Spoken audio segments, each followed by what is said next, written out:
কিন্তু সম্প্রতি আমরা লক্ষ্য করে দেখছি একজন বাউল ফাউল নাম হলো আবুল সরকার। নাম কি বলেন?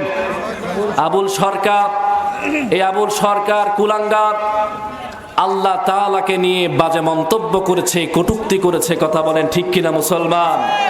আল্লাহ এক মুখে যে এত কথা কয়, আল্লাহর মুখ কয়টা? খালি কয়টা না, ওটা মুখ না হুক, এটাও আমার জানা দরকার। সূরা নাসের মধ্যে এত নাচ কেন? আরে নাচতে কইছে, এই জন্যই তো এত নাচ।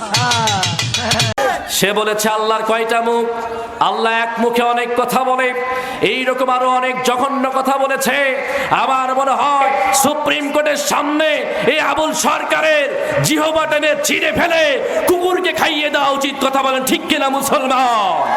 দুই হাত তুলে বলেন ঠিক কিনা? নারায়ে তাকবীর, নারায়ে তাকবীর। আল কোরআনের আলো সংসদে জালো, দুনিয়ার মুসলিম। আজব ব্যাপার।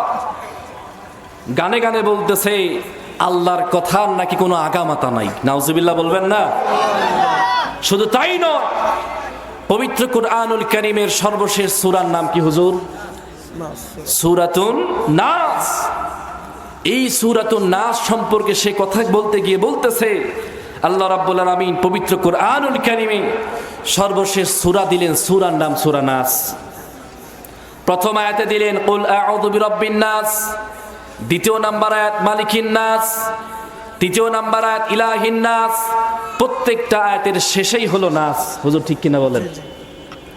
এখন উনি ব্যাখ্যা দিয়ে বলতেছে আল্লাহ রাব্বুল আলামিন সর্বশেষ সূরা দিলেন সূরা নাস, আবার প্রত্যেকটা আয়াতের শেষেও দিলেন নাস।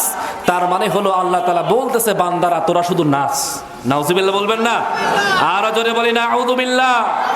আল্লাহর কোরআনের এই অপব্যাখ্যা করার কারণে আজকে যদি বাংলাদেশ ইসলামী শরিয়ায় চলতো তাহলে আবুল সরকারের গলা কেটে ফেলা হতো। কথা বলেন ঠিক কিনা মুসলমান?